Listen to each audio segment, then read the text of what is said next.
Let's see if our hard work has paid off. Hello, my car people, and welcome back to the shop, Speed Trends Racing. And before I even start this video, you're probably looking at my face and being like, dude, what in the world happened to you? So I had a work-related accident with the chisel gun. Long story short, my eye's fine. My eyebrow, has got butterfly bandages on it, and it's gonna be all good. But nonetheless, dude, I'm so excited because I got today and tomorrow to get this thing, the hatch, on the street, dude. It's gonna be great. So let's get to it. Alrighty, guys. So there's not many things we need to do to get this thing on the street and take it down the road. Off camera, I've been working on my thermostat housing. I had to change out the O-ring and find one around town that fit. And so I got that all done. It doesn't leak any water. And I need to still make a bracket, but to go down the street, we'll zip tie it in place and hopefully it'll hold because it's held out to the bracket down there, and we'll be fine. And then we need to get the headlights in, turn the signal in, intake piping. Honestly, we don't even really have to do that to take it down the road. But yeah, just get the front fascia on, and yeah, we'll take it down the street. Probably tomorrow because right now it's dark.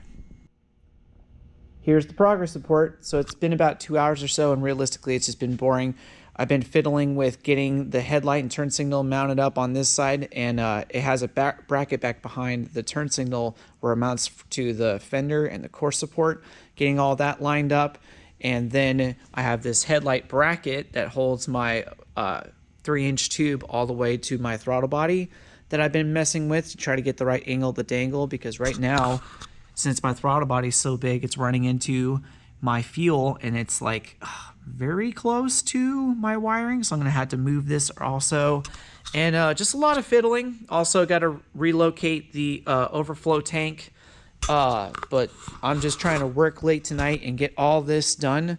So all I gotta do is just worry about getting this thing started, worry about getting it idling right, and then taking it down the street. So it's gonna be super duper fun. Welcome back, guys. So it's the next day, and you know what that means. We are taking the hatch down the street, and it's gonna be awesome, dude. Got a really good feeling about it. We're gonna get this thing started and then get it to idle, and then after that, we're gonna make sure it doesn't leak any water. And dude, we should be out on the street, tearing it up, going to Mexico, all that. All right, here we are. We're about to start it up and get it warmed up.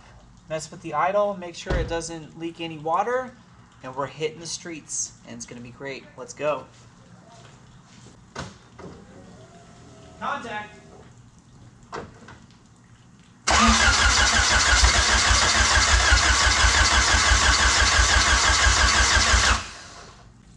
It's a little cold still.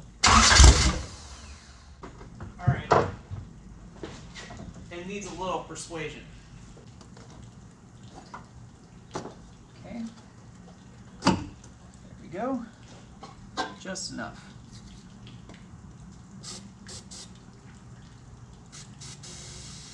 Didn't take much last time.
Well, guys, it looks like it's time to go down the street, but unfortunately I went down that street and basically I didn't do any filming because the thing that I feared the worst happened, is that I'm driving down the driveway and I'm revving this thing up, and the air fuel ratios are just, they're basically pegging the meter that I have. So usually I'm running somewhere between 13 and 15 air fuel ratio. I was at 17 and up, like pegging the meter.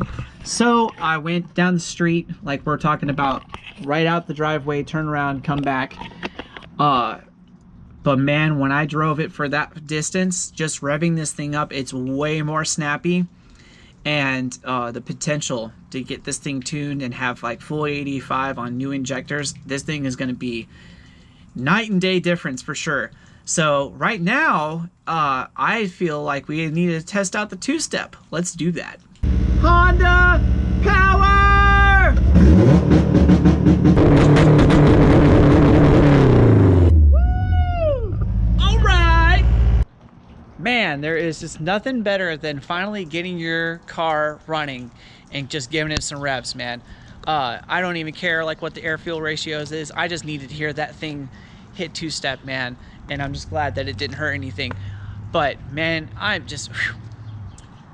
It's just so nice to see this out of the shop. And that rarely happens with projects, man. Usually some projects are on jack stands, and this is not one of them. It is on the ground outside the shop, and that's, if that's all that happens, then that's a big plus to me. And so thank you guys again for all your guys' support and everything. I'm gonna end off the video right here with that. And man, I'm just so glad how life's treating me right now.